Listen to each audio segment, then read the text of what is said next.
안녕하세요. 저는 미용실을 운영하는 30대 중반의 여자입니다.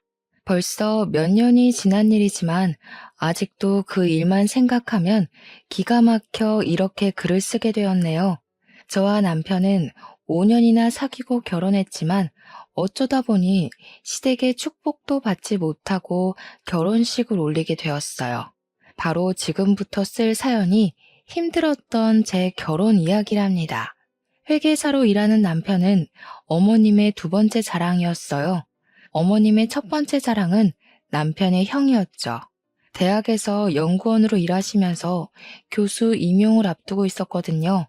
두 아들이 좋은 대학을 나오고 남들이 부러워하는 직장에 다니는 것이 어머님의 자랑거리와 자부심이었어요. 그에 비해 저는 고졸 출신의 미용사였죠. 고졸이라는 제 학력은 어머님의 높은 기준에 못 미쳤어요. 그래서 저희 결혼 이야기만 나오면 반대하기 일쑤였습니다. 저는 예비 신랑과 결혼하기 위해서 어머님 비위를 참 잘 맞추었습니다.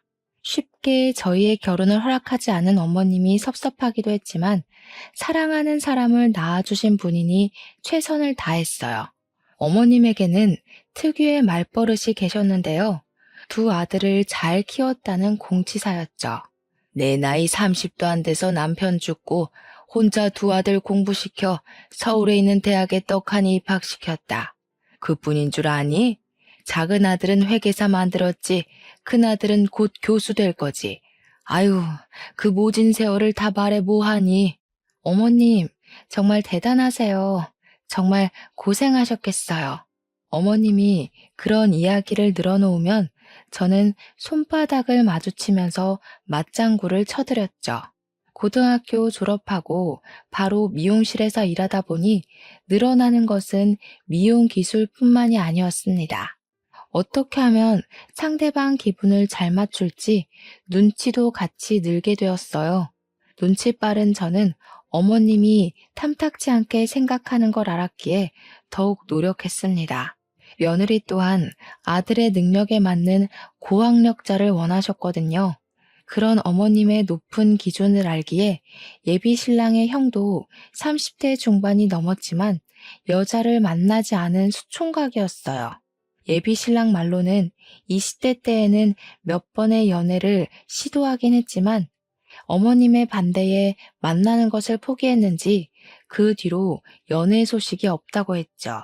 어머님은 제게도 입버릇처럼 아들과 어울리지 않는다고 말하고는 하셨어요.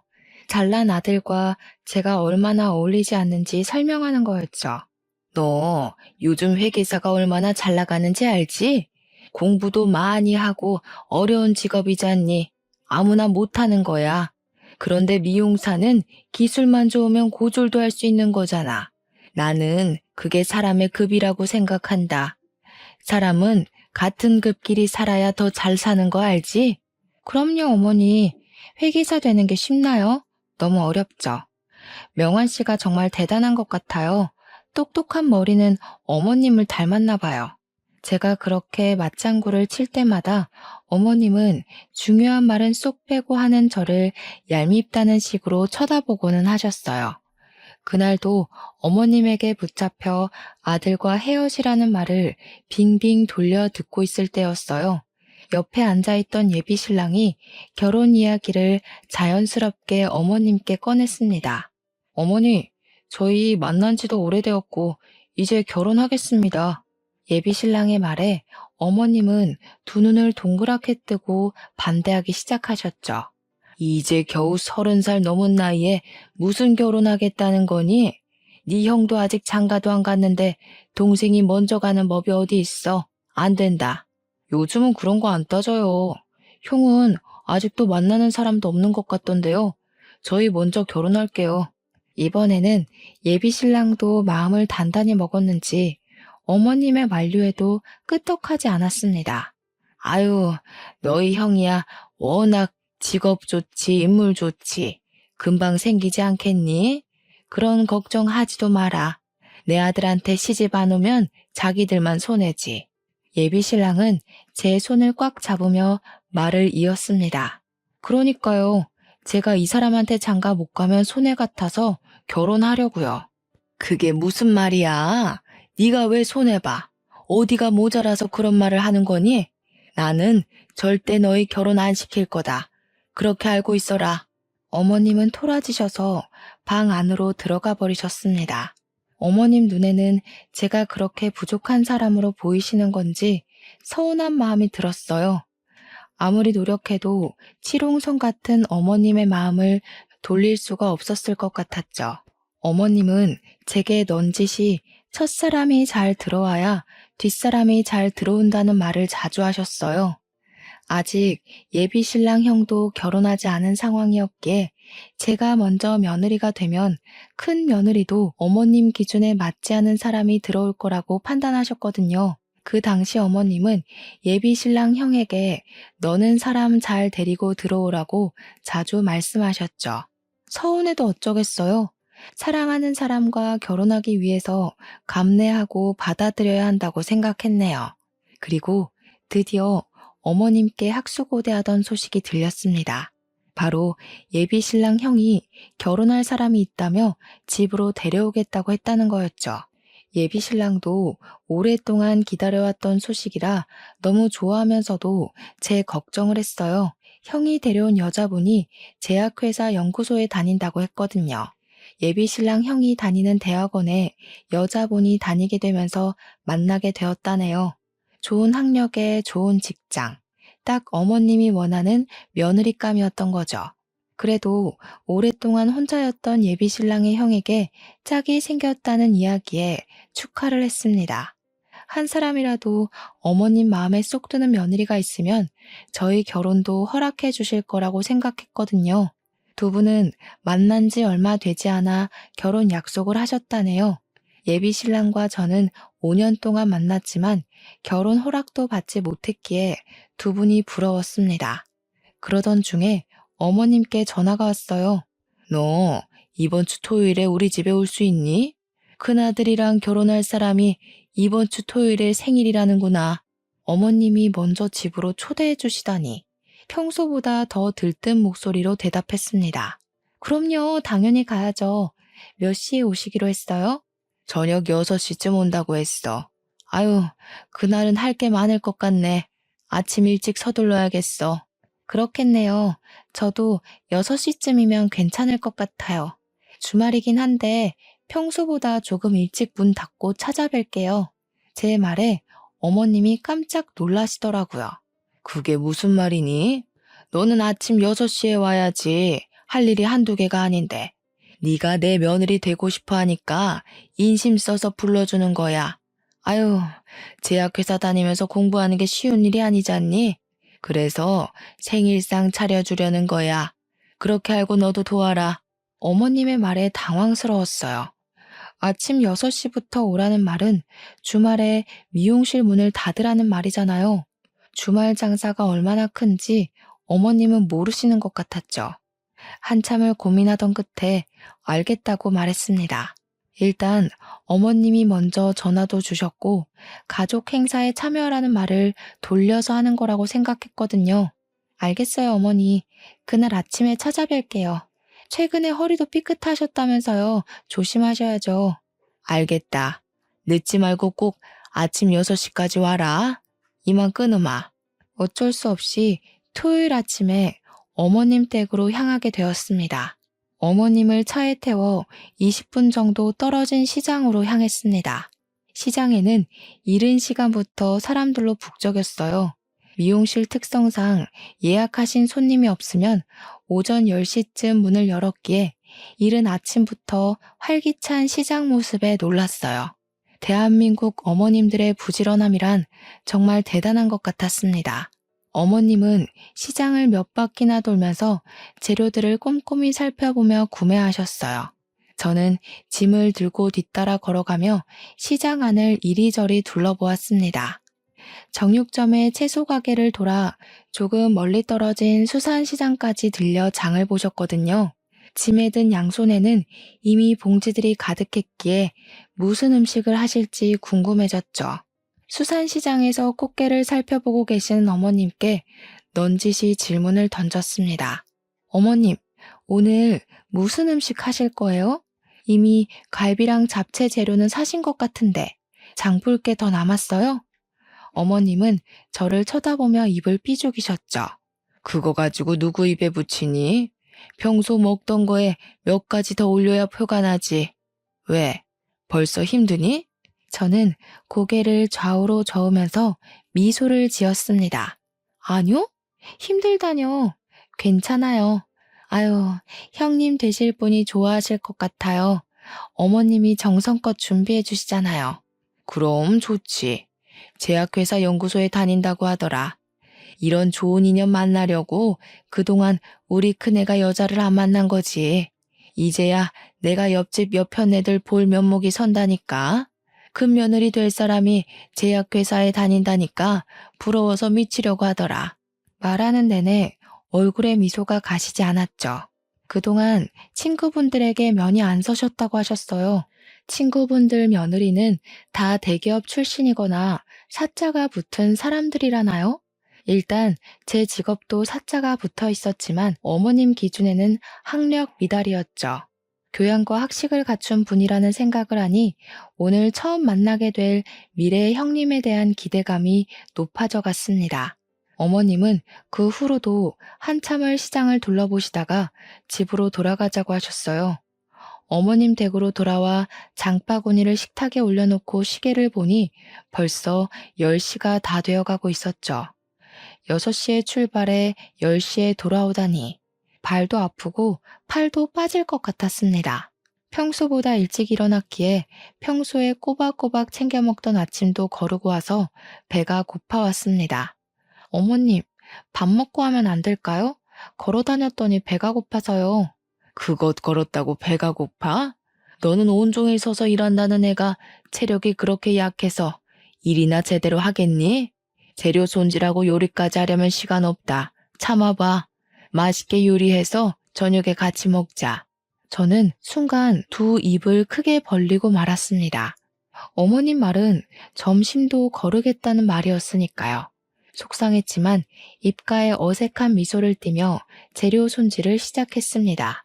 전도 부치고 갈비도 재워놓고 잡채도 볶으며 틈틈이 간을 본다는 핑계로 음식을 주워 먹었어요. 줄인 배를 채워 넣으니 달라붙은 등가죽이 펴지는 느낌이 들었죠. 한참 요리하고 보니 시계는 벌써 4시가 넘어 있었죠. 체력은 이미 바닥났는지 두 다리가 후들거렸죠. 배는 고프고 피곤은 몰려오고 요리가 어느 정도 끝나자 그제야 식탁 의자에 엉덩이를 붙일 기회가 보였습니다. 제가 의자에 엉덩이를 붙이는 순간 제 뒤에서 어머님 소리가 들려왔어요. 넌 뭘 그렇게 앉아 있는 거니? 곧 있으면 손님들 올 텐데. 빨리 가서 거실 쓸고 바닥 닦고 상표해야지. 서둘러라. 이러다가 손님 오겠다. 어머님 말에 바로 식탁 의자에서 일어나 거실로 향했습니다. 식구도 많고 음식 가지수도 많으니 거실에서 먹자고 하셨거든요. 상을 놓기 위해 청소기를 돌리고 걸레로 방바닥을 닦았죠.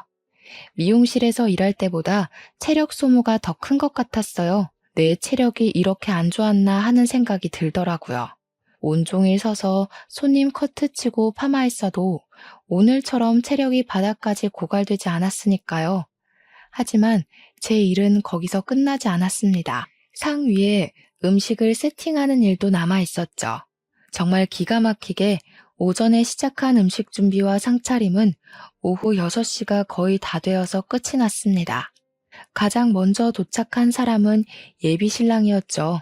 그는 오자마자 제 어깨를 토닥이며 고생했다고 말해주었어요. 정말 고생했어. 오늘 회사에 중요한 미팅만 없었으면 빠졌을 텐데. 미안해서 어떡하지? 어머니께 나가서 먹자니까 한사코 집에서 생일상 차리겠다고 하셔서 자기한테 너무 미안해. 괜찮아. 어머님이 불러줘서 너무 좋았어. 그리고 도와드리길 너무 잘한 것 같아. 하루 동안 시장 보고 음식 재료 준비하고 요리했는데 너무 힘들었어. 어머님 혼자 있다면 힘드셨을 거야. 그렇게 생각해줘서 너무 고마워. 역시 자기밖에 없다. 이렇게 다정한 예비 신랑이 있으니 어머님 구박에도 헤어질 수가 없었죠. 너무 사랑스럽고 듬직하잖아요. 그를 얻을 수만 있다면 어머님의 더한 구박도 참아낼 수 있었어요. 그때 예비 신랑 형이 예비 형님을 데리고 들어오셨어요. 제약회사 연구소에서 일한다고 들었기에 저는 당연히 공부만 하고 꾸미지 않은 수수한 여자분일 거라고 생각했죠. 하지만 집으로 들어온 여자분은 머리끝에서 발끝까지 세련되게 꾸몄더라고요. 손에 들고 있는 가방도 한정판 명품이었죠.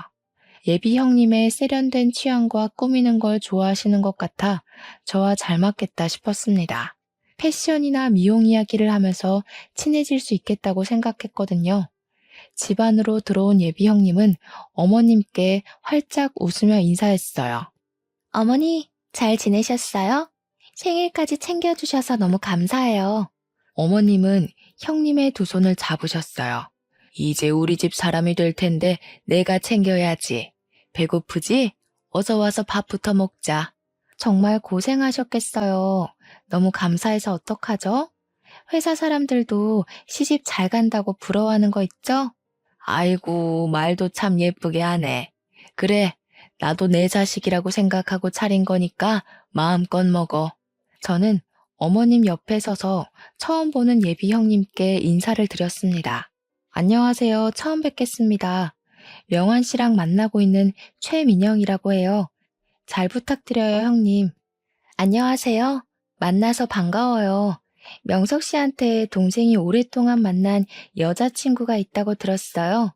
오늘 만날지 몰라서 선물은 어머님 것만 준비를 해왔네요. 형님은 어머님께 쇼핑백을 건넸습니다. 뭘 매번 이런 걸 준비해와. 어서 앉아서 밥 먹자. 가족들이 상에 둘러앉자 저도 잽싸게 예비 신랑 옆으로 자리를 잡고 앉았습니다. 그 순간 어머님이 저를 보며 말했어요. 너까지 앉으면 어떡해?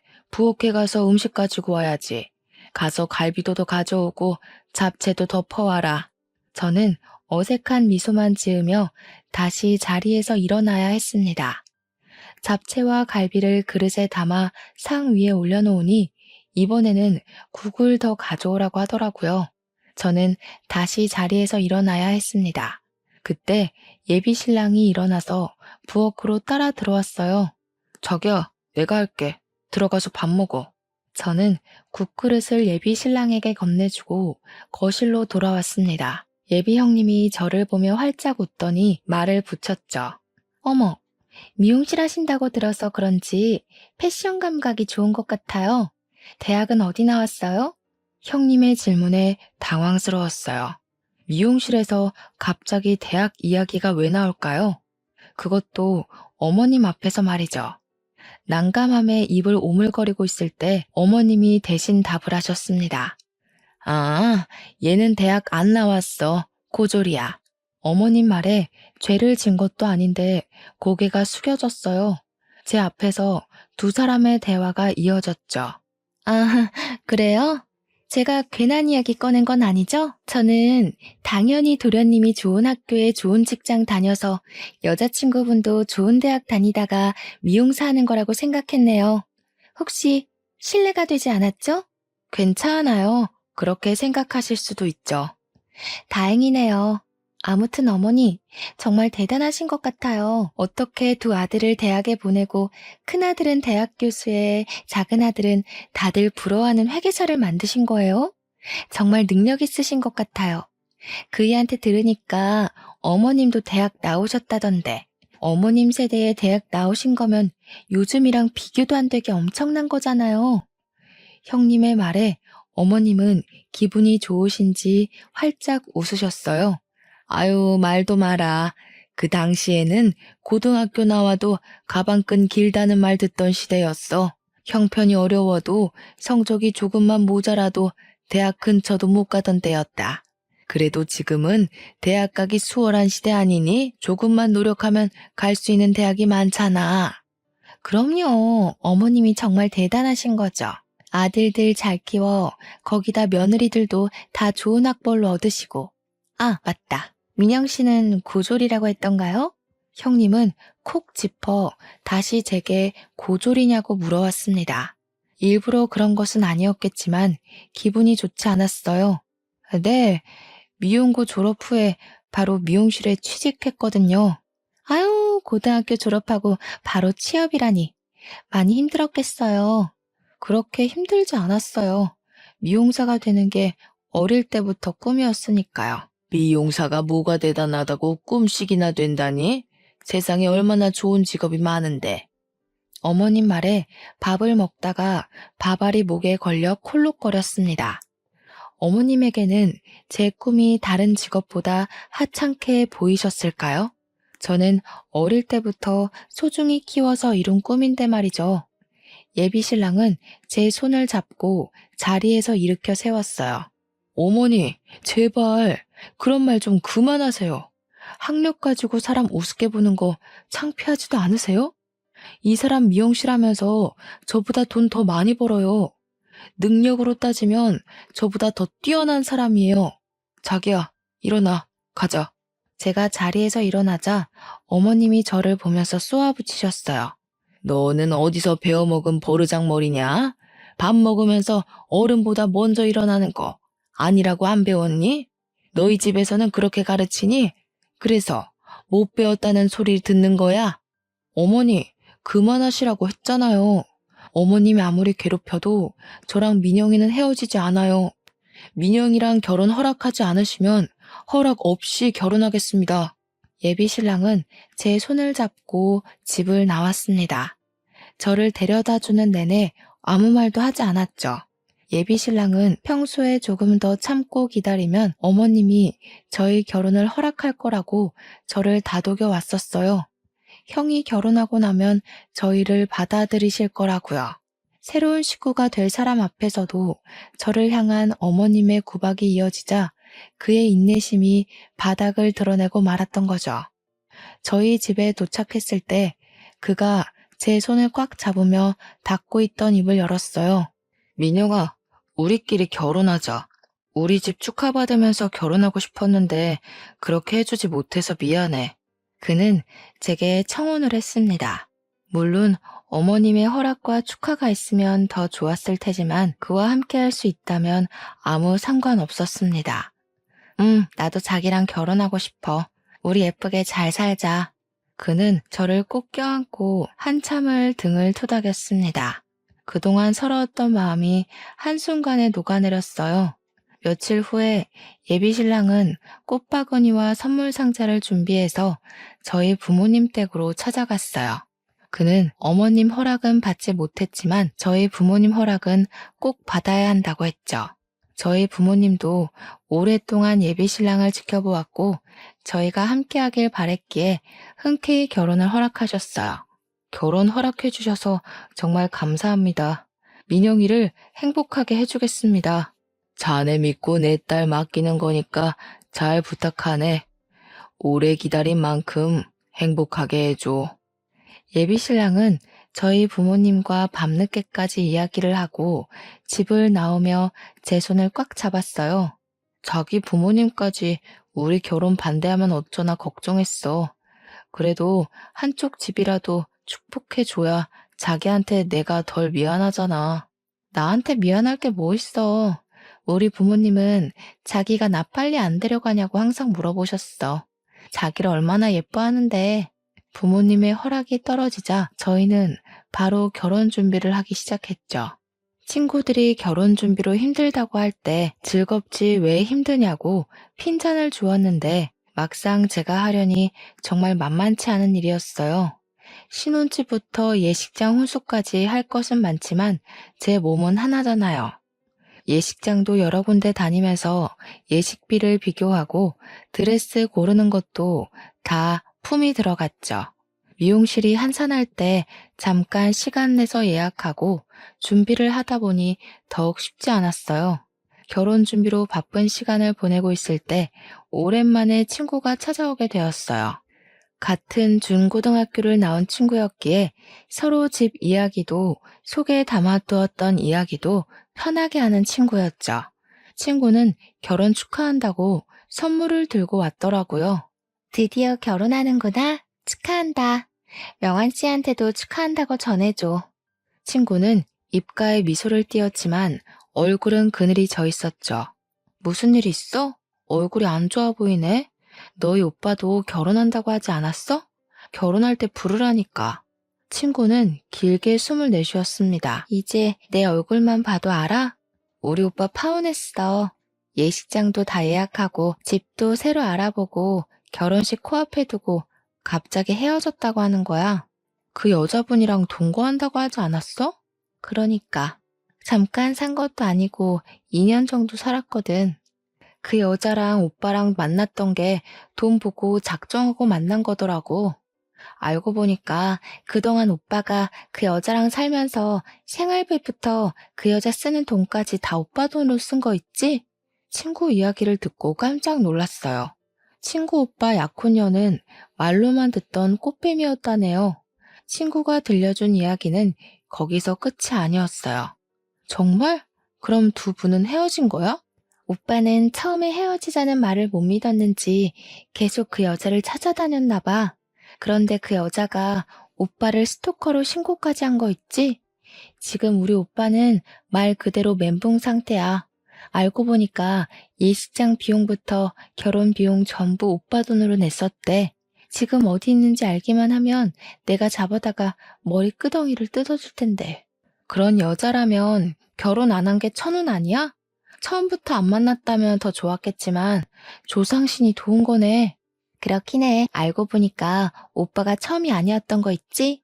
그 여자랑 헤어지고 어떤 남자가 집까지 찾아와서 그 여자 어디 갔냐고 찾았거든. 그 여자 다른 남자 사이에서 아이까지 있던 거 있지? 거기다 오빠랑 결혼 준비하면서 다른 남자 만나서 헤어진 거래. 정말 제정신 아니라니까. 친구 말에 경악을 금치 못했죠. 친구 말에 경악을 금치 못했죠. 이미 다른 사람 사이에 아이까지 있으면서 친구 오빠한테 접근한 거였대요. 거기다 친구 오빠와 결혼 준비를 하면서 다른 남자가 생기자 바로 헤어져 버렸다는 거였죠. 친구는 한참을 하소연을 늘어놓고 좋은 일 앞두고 나쁜 말 듣게 해서 미안하다고 했죠. 저도 친구 오빠를 몇 번 봤기에 착한 사람이라는 걸 잘 알고 있었죠. 왜 성실하고 좋은 사람들에게 그런 불행한 일이 생기는 건지 안타까울 뿐이었어요. 저의 결혼식은 일주일 앞으로 다가왔지만 예비 신랑은 아직도 어머님과 화해를 하지 못한 상태였어요. 몇 번이나 어머님께 연락해보라고 넌지시 말했지만 하지 않았죠. 아무리 예비 신랑이 어머님과 연락을 하지 않는다고 해도 저까지 연락하지 않는 건 옳지 않은 행동 같았어요. 그래서 그동안 저는 꾸준히 어머님께 전화했었지만 받지 않으셨죠. 오늘도 아무 기대 없이 전화를 걸었어요. 어머님, 저 민영이에요. 잘 지내셨죠? 저 명환 씨랑 결혼해요. 허락도 없이 결혼하게 돼서 너무 죄송해요. 너 귀엽고 내 아들이랑 결혼하는구나. 명환이는 전화도 없더니 괘씸한 것들. 어머니는 아직도 화가 나 계셨어요. 저 혼자라도 찾아뵈야 했는데 못 가서 죄송해요. 어머님이 저희 결혼식에 오셔서 축하해 주셨으면 좋겠어요. 어머님은 아무 말이 없으셨어요. 수화기 너머로 들리는 건 어머님의 가는 숨소리뿐이었죠. 어머님, 꼭 오셨으면 좋겠어요. 기다리고 있을게요. 결국 어머님은 제 말에 대답 안 하시고 전화를 끊으셨습니다. 결혼식 당일 아침까지 시댁 식구들은 나타나지 않았죠. 신랑 혼주석이 텅 비어버릴 생각하니 남편에게 미안해졌어요. 어머님께 조금 더 잘했더라면 오시지 않았을까라는 생각 되었거든요. 어머님을 찾아뵈고 결혼식에 참석해달라고 할 걸 후회가 되었죠. 터벅터벅 신부 대기실로 들어가는데 어머님이 한복까지 곱게 차려입고 남편과 이야기를 나누고 있는 모습이 보였어요. 역시 피는 물보다 진하다고 했던가요? 그 옆에는 아주버님과 형님도 와 계셨습니다. 자식 이기는 부모 없다고 하잖아요. 저를 며느리로 받아들여 주신 모습에 감사할 따름이었습니다. 그때까지는 저희 결혼식은 양가의 축복 속에서 완벽하게 끝나게 될 줄 알았거든요. 신부 대기실에서 예식이 시작하길 기다리고 앉아있을 때였어요. 대기실 앞에서 고성이 오가는 소리가 들렸습니다. 여자 둘이 싸우는지 목소리는 점점 커져가더군요. 시끄러운 소리에 밖으로 나가보게 되었죠. 그런데 제 친구와 형님이 서로 삿대질하면서 싸우고 있었던 게 아니겠어요? 뭐야? 당신이 왜 여기 있어? 누구를 꼬시려고 여기 있는 거야? 우리 오빠 돈 내놔. 우리 가족 다 바보 만들어 놓고 도망가? 우리 오빠가 우리 오빠가 당신 때문에 얼마나 힘들어했는지 알기나 해? 어머, 사람 잘못 보신 것 같아요. 저 아세요? 저는 당신 모르는데. 혹시 동서 친구인가? 수준이 딱 맞는 게 그런 것 같은데. 그 순간 친구는 형님의 머리를 쥐어잡고 흔들기 시작했습니다. 형님의 비명이 예식장 홀을 가득 채웠죠. 무슨 일이야? 일단 이러지 말고 말로 해. 형님의 머리를 흔들던 친구는 그제야 형님에게서 떨어졌습니다. 미안해. 나도 모르게. 이 여자를 보고 순간 화가 치밀어서 내가 말한 그 여자야. 우리 오빠를 씹던 껌처럼 단물 빠지니까 버리고 도망간 그 여자, 이 여자라고. 친구 말에 놀라 형님을 쳐다보았죠. 그때 어머님이 오셔서 머리가 엉망이 된 형님을 바라보셨습니다. 무슨 일이야? 왜 싸운 거야? 너 머리가 왜 흥크러진 거야? 그 순간 형님이 눈에서 닭똥 같은 눈물을 흘리면서 바닥에 주저앉았어요.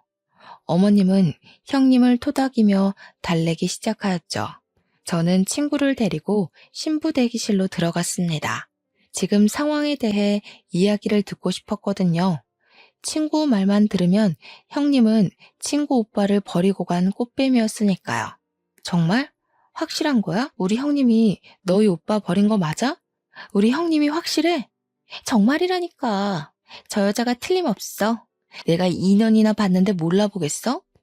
그런데 형님이라니 무슨 말이야? 그때 어머님이 신부 대기실로 들어오면서 제게 삿대질을 하셨습니다. 너는 어떻게 돼 내가 친구까지 그 모양이냐? 정말 좋게 보려고 해도 좋은 구석이 있어야 좋게 보지.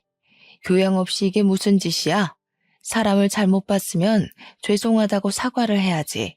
내 며느리를 그런 여자하고 같은 취급을 해? 이래서 사람 가려받으려고 했던 거야. 알겠니? 어머니, 그게 아니라요. 친구 오빠랑 결혼 약속까지 하고 버린 여자가 형님이래요.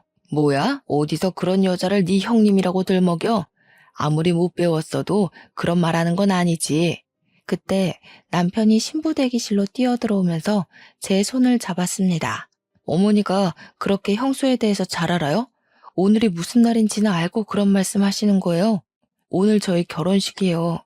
그럼 축하는 못할 망정 면박을 주는 건 아니죠. 여기 제 처가 식구들까지 계세요.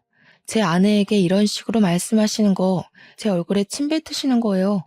남편은 제 손을 잡고 신부 대기실을 빠져나갔습니다. 잠시 화장을 고치고 온 사이에 어머님과 형님은 집으로 돌아가셨어요. 결국 시댁 식구들이 없는 결혼식을 치르게 되었죠. 텅 빈 신랑 혼주석이 왜 이렇게 섭섭하던지 그것과 비례하게 결혼식 내내 형님에 대한 충격이 가시지 않았습니다. 인생에 한 번밖에 없을 결혼식이 엉망으로 끝나고 말았죠. 남편은 나중에 우리끼리 리마인드 웨딩을 하자고 했지만 서운한 건 어쩔 수 없었어요. 그리고 남편은 시댁과 다시 연락을 끊게 되었죠. 남편에게 미안했어요. 남편이 시댁과 연락 끊게 된 원인은 결국 저였으니까요. 저는 다시 어떻게든 남편을 시댁과 연결을 시켜주고 싶었는데요. 남편에게 말하지 않고 시댁을 찾아가게 되었죠. 어머님은 제가 찾아갈 때마다 저를 향해 비난을 퍼부으셨습니다. 저 때문에 아들 하나를 잃게 되었다고 하면서요. 너는 왜 자꾸 내 집에 들락거리는 거니? 보기 좋은 얼굴도 아닌데 명한이를 꼬드겨서 빼돌린 적도 있다니 당장 안 나가? 어머님은 저를 보며 눈을 흘기셨죠. 저를 곱게 보지 않은 눈초매도 부지런히 밥을 하고 화가 풀리기를 기다렸어요. 밥상을 차려 어머님 앞으로 가지고 갔습니다. 저는 조심히 형님에 대해 이야기를 꺼냈어요.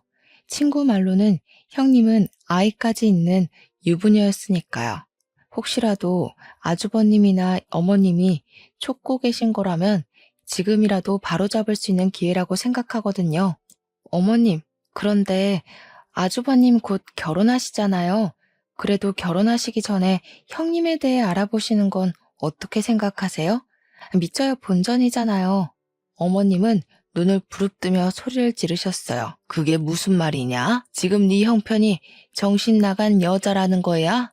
어떻게 네 친구 말만 듣고 오해를 할 수 있는 거야? 걔가 너같이 수준 떨어지는 애인 줄 알아? 좋은 학교 나와서 좋은 직장에 다니는 애다. 좋은 학교 나오고 좋은 직장 다니는 사람도 그런 사람들 있어요. 아직 결혼 전이니까 확인한다고 생각하고 알아보시는 건 어떠세요? 그때 어머님이 제 뺨을 때렸습니다. 순간 눈앞에 번개가 내리치는 것처럼 번쩍했죠. 너무 놀라서 어머님을 쳐다보았습니다. 어머님은 시뻘건 얼굴로 제게 소리쳤습니다. 듣자 하니까 그렇게도 사람을 깎아내리고 싶니? 좋은 학교, 좋은 직장 다니는 게 그 사람의 능력을 평가하는 거다. 그 사람이 평소에 어떻게 살아왔는지 알려주는 거라고. 너 같은 애는 죽었다 깨어나도 못하는 거지. 당장 나가 꼴도 보기 싫으니까. 저는 붉은 뺨을 감싸주고 시댁을 나오게 되었습니다. 제 딴에는 걱정돼서 드린 말이었지만 손찌검 하실 정도로 기분이 나쁘셨던 걸까요? 서운하고 섭섭했습니다. 집에 도착했지만 어머님에게 맞은 뺨은 아직도 자국이 남아있었죠. 현관문을 열기 전에 손거울로 붉은 뺨을 슥슥 비벼 문질렀어요. 그래도 붉은기는 사라지지 않더라고요. 어쩔 수 없이 조심히 문을 열고 안으로 들어갔습니다. 남편이 집에 먼저 와 있었어요. 한 손으로 붉은 뺨을 가리고 남편에게 다가갔습니다. 자기 먼저 와 있었어? 배고프지? 뭐 먹을까? 남편은 제게 다가오며 고개를 쭉 내밀었습니다. 얼굴은 왜 가리고 있는 거야? 무슨 일이 있었어? 어깨를 움찔하는 순간 남편이 얼굴을 가리고 있는 손을 내렸어요. 남편은 붉게 부은 뺨을 보고 두 눈을 부릅떴죠. 얼굴이 왜 이래? 이거 손자국 아니야? 누가 이런 거야? 남편의 질문은 쉴 새 없이 이어졌죠. 하지만 질문에 대답해 줄 수가 없었어요. 아, 그게 어쩌다 보니까 이렇게 됐네? 저는 대답을 얼버무렸습니다. 차마 어머님이 했다고 말 못하겠더라고요. 오늘 미용실 쉬는 날이잖아. 오늘 어디 다녀온 거야? 아내 얼굴에 붉은 손자국을 보고 어떤 남편이 진정하겠어요. 거짓말로 이 상황을 넘겨볼까 했지만 적당히 핑계도 생각나지 않았습니다. 남편에게 별일 아니라고 말해보았지만 남편은 집요하게 물어봤죠.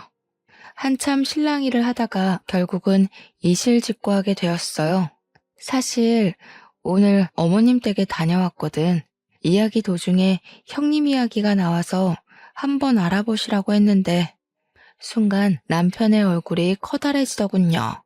어머니가 당신을 때린 거야? 그 말했다고 당신을 때려? 남편은 아랫입술을 파르르 떨더니 집 밖으로 뛰쳐나갔어요. 남편과 시댁에 도착하자 아주버님과 형님이 어머님과 같이 식사를 하고 있었습니다. 어머님이 민영이 뺨 때렸어요? 말로 하면 되시지 왜 손찌검 하세요? 왜 하다니? 맞을 만한 짓을 했으니까 때렸지. 아무리 생각이 없어도 형님 될 사람을 그런 못된 여자로 착각하는 것도 모자라서 모함을 하는데 가만히 둬야 하는 거냐? 민영이는 형이 걱정돼서 한 말이잖아요. 어머님이 형수에 대해 잘 알아요. 결혼 전에 알아보라고 한 말이 그렇게도 거슬렸어요. 식탁에 앉아 식사하시던 아주버님도 그 자리에서 벌떡 일어났습니다. 너 말 조심하네? 지금 네가 무슨 말 하는지 알고나 있는 거야? 사람을 의심해도 적당히 해야지. 내가 사랑하는 사람에 대해 모른 채로 결혼하려 했을 것 같아?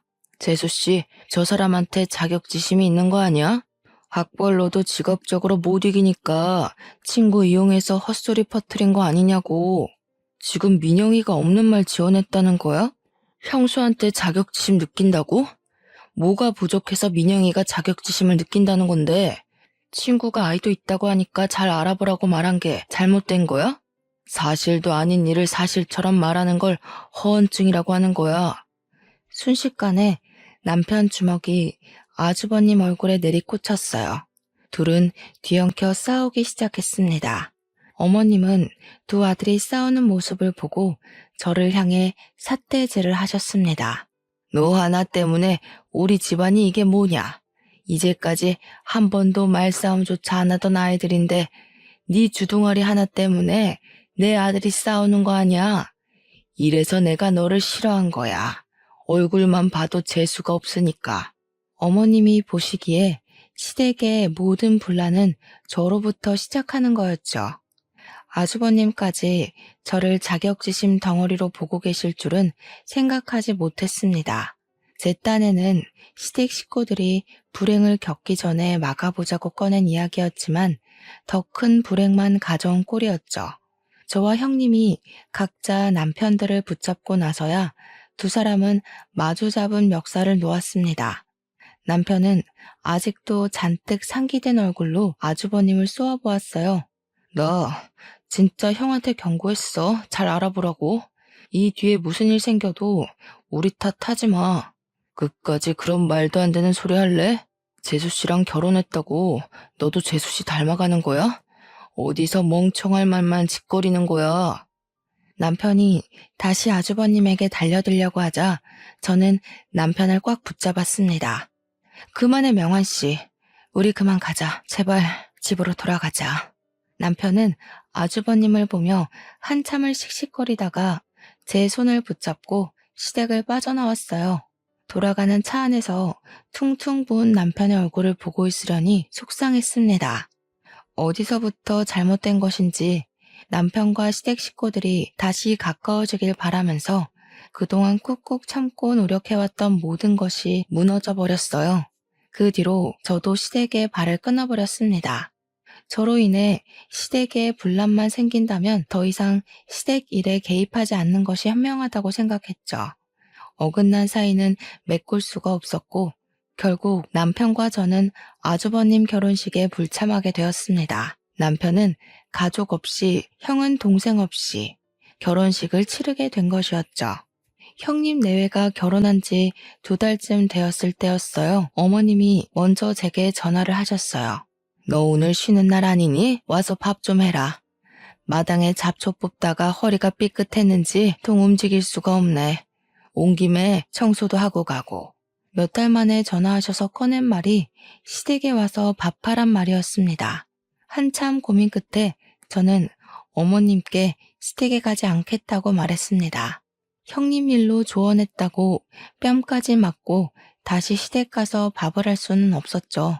여기서 시댁과 더 이상 얽히지 않는 게 올바른 선택이라고 생각했어요. 죄송해요, 어머니. 이제 어머님 댁에 안 갈 생각이에요. 제가 가면 시댁에 분란만 일어나잖아요. 안 가는 게 좋을 것 같아요. 제 말이 끝나자마자 어머님의 고함이 핸드폰 너머로 들려왔습니다. 뭐야? 시어머니가 오라면 아무 말 없이 와야지. 뭐가 어쩌고 저째? 안 갈 생각이에요? 어머님, 죄송해요. 통화 오래 못할 것 같아요. 이만 끊을게요. 먼저 전화를 끊어버렸습니다. 그 뒤로 바로 어머님이 전화를 거셨지만 무시하고 받지 않았죠. 바로 다음 날 어머님은 형님을 데리고 함께 미용실로 찾아오셨어요. 두 사람은 가게로 들어오자마자 손님 머리에 파마를 말고 있는 제게 삿대질을 하면서 소리치셨습니다. 너는 시어머니 말도 안 끝났는데 어디서 먼저 전화를 뚝 끊니? 아무튼 못 배운 티를 내지. 교양 없이 시어머니가 아파서 누워있으면 바로 달려와서 밥하고 청소하고 해야지. 뭐? 다시는 안 가? 동서, 진짜 그러는 거 아니야. 어머님이 동서 부족한 거 알아도 며느리로 받아주려고 얼마나 노력하시는데 사람 성의를 그렇게 무시하면 안 되지. 형님까지 저를 향해 소리치는 모습에 어이가 없었습니다. 교양은 누가 없는 것인지 남의 영업장에 와서 고성방가라뇨. 교양은 두 분이 더 없어 보이시네요.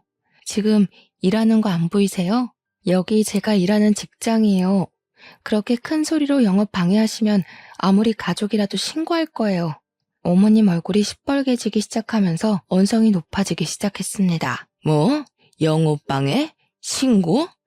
이게 이제 내 아들이랑 결혼했다고 배째라는 거냐? 싹수가 노래가지고. 그때 미용실 안으로 남자 손님 한 분이 걸어 들어왔습니다. 남자와 눈이 마주친 형님은 소스라치게 놀라며 소리를 꽥 지르면서 바닥에 주저앉았습니다.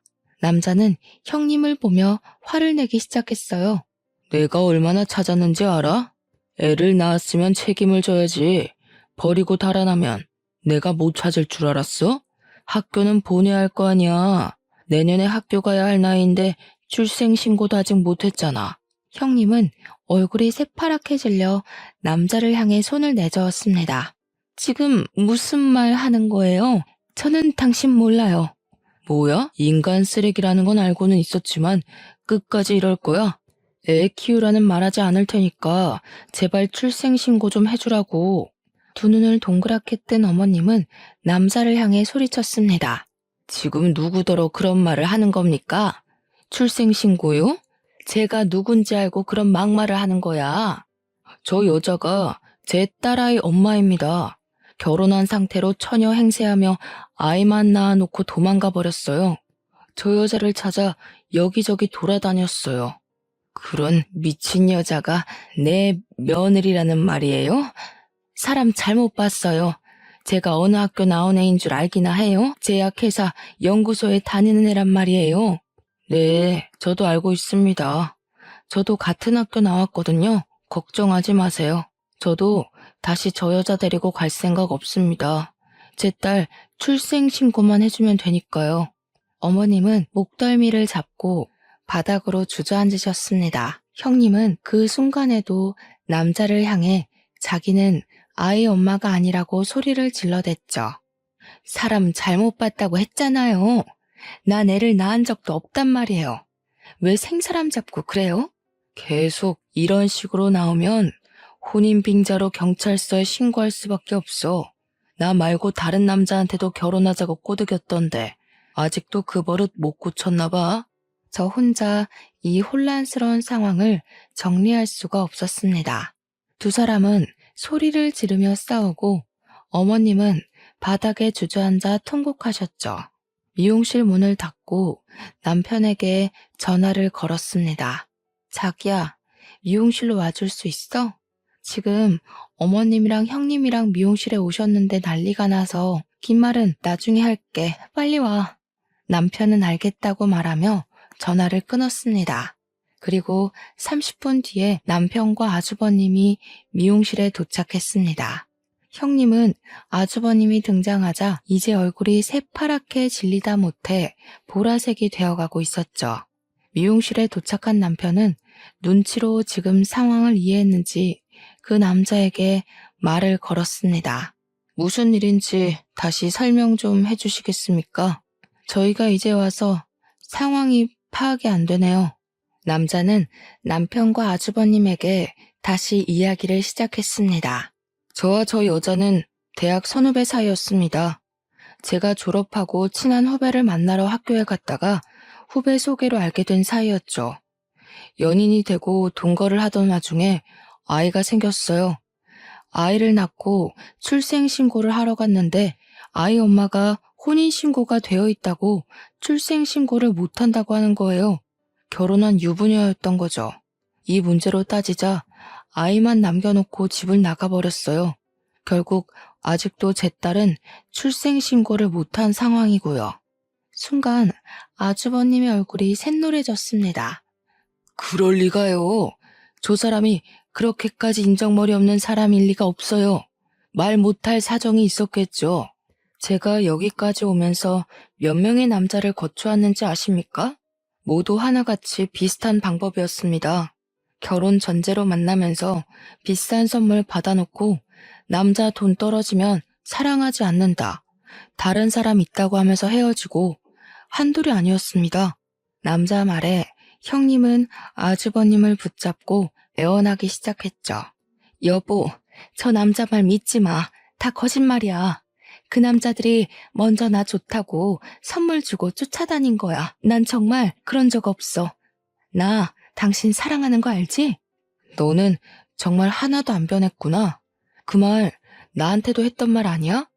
전 남편이 스토커처럼 따라다녀서 무서워서 결혼해 준 거라고. 시끄러워. 알지도 못하면 입 닥치고 있어. 당신이나 조용히 하지 그래? 더는 당신 말장난 듣고 있기 싫으니까. 아주버님은 붙잡는 형님을 밀어내고 미용실을 빠져나가 버렸습니다. 옆에 계신 어머님이 형님의 머리채를 잡아당겼습니다. 이 망할년이 내 아들을 뭐로 보고 접근한 거야? 이런 짐승만도 못하냐? 자기가 낳은 자식을 버려? 어머님, 왜 이러세요? 이러지 마세요. 저 남자 말 정말 사실이 아니에요. 그 입 다물지 못해? 어디서 못된 것만 배워와서 내 아들을 홀려? 이런 못된 것은 버릇을 고쳐놓아야 해. 어머님은 형님의 머리채를 잡아 끌고 미용실 밖으로 나갔습니다. 저와 남편은 어머님을 말렸지만 어디서 그런 힘이 생기셨는지 떼어놓을 수가 없었습니다. 형님 머리채를 잡은 어머님은 욕짓거리를 퍼부으며 머리를 흔드셨죠. 못된 것, 그동안 얼마나 우리 집안을 우습게 봤으면 그런 짓을 해. 내가 가만두나 봐라. 그때 사이렌 소리와 함께 경찰차가 멈췄습니다. 싸운다는 주민신고로 출동했습니다. 어머니, 이러시면 안 됩니다. 경찰 양반, 아주 잘 왔어요. 이 못된 년 잡아가세요. 남자 등 후려 처먹는 아주 못된 년이에요. 경찰관의 만류에도 어머님은 한참을 형님 머리채를 잡고 흔드셨죠. 형님은 비명을 꽥 질렀습니다. 어머니, 제발 그만하세요. 이러다가 머리가 다 뽑히겠어요. 어머님, 일단 진정하시고요. 같이 경찰서로 가셔야 해요. 신고가 들어와서 일단 조사를 받으셔야 하거든요. 아무리 못된 사람이라고 해도 이렇게 머리를 죄다 뜯어놓으시면 어떻게 합니까? 그럼 내 아들이 인연한테 당했는데 가만히 있어야 한단 말이야? 진정하시고 일단 경찰서로 같이 가세요. 계속 이러시면 가중처벌 받으세요. 어머님과 경찰관의 한참 실랑이 끝에 형님 머리를 잡은 손에 놓으셨어요. 어머님의 손에는 시커먼 머리카락이 한가득 뽑혀 있었죠. 가중처벌? 왜 내가 받아? 가중처벌은 저 못된 년이 받아야지. 시시비비는 일단 경찰서로 가셔서 따지세요. 보호자님도 같이 가주셔야겠습니다. 어머님은 아직도 흥분이 가시지 않으셨는지 경찰차에 올라타는 순간에도 숨을 몰아내셨습니다. 옆에 서 있던 남편이 보호자로 경찰서에 가게 되었죠. 남편이 집으로 돌아와서야 경찰서 상황을 들을 수가 있었습니다. 그 남자의 말이 다 사실이라고 하더라고요. 남자와 형님 사이에는 올해 7살 딸이 있었고 아직도 출생신고를 하지 못했다고 해요. 현행범으로 혼외자는 친모가 등록해야 한다고 하네요. 그래서 딸은 그동안 국적이 없는 무국적자로 살아야 했던 거죠. 딸을 학교에 보내기 위해 그동안 형님을 계속 찾아 헤맸다고 하네요. 형님이 친구 오빠처럼 이용하고 버린 남자는 좋기 5명은 넘는다고 했죠. 그 일이 일어난 지 며칠 뒤 제 친구에게 연락이 왔습니다. 야, 혹시 너희 가게로 어떤 남자 안 찾아왔어? 우리 오빠한테 너희 형님 이야기 했었거든. 근데 오빠가 그 여자 전 남자한테 너희 가게 이름을 알려줬다는 거 있지? 그거 나한테 이제야 말하는 거야. 한 발 늦은 친구의 소식에 저는 친절하게 그간 이야기를 해주었습니다. 친구가 자지러지게 웃는 소리가 핸드폰 너머로 들려왔죠.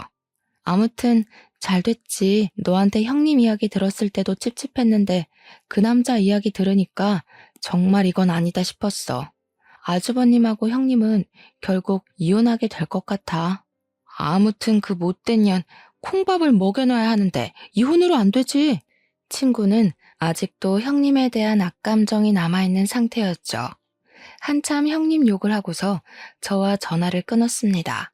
그 일 직후 결국 아주버님은 형님과 이혼하게 되셨죠. 처음부터 몰랐으면 모를까 모든 진실을 알고 난 후 감당하기 힘드셨던 거겠죠. 남편 말로는 형님은 아주버님과 이혼 못한다고 버티고 있어서 이혼 소송으로 가게 될 것 같다고 했어요. 아주버님과 형님만 갈라선 게 아니었습니다.